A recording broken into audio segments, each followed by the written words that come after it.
Per molts anys, el Jordi! Què?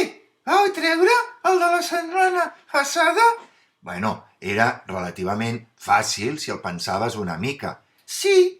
En aquest cas, el dic jo la resposta, D'acord. era planta. En aquest cas, hauries de dir l'Enigo Màrius de la setmana vinent. A veure. Retinguda a l'embassament? A veure com, embassament? Sí. Amb una porció de xocolata.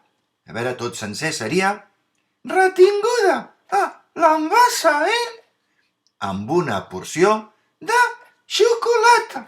Que a mi m'agrada molt. És veritat, Li agrada molt. Molt bé.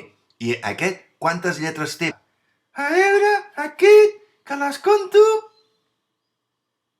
Aquest en té 5. Molt bé, aquest en té 5. I hem dit la resposta de l'anterior? Sí, ja l'hem dita. Molt bé. Per tant, ara us deixem amb aquest nou Trinigo Màrius. D'acord. Ara esperem que cada cop falti menys. I tant. Adéu!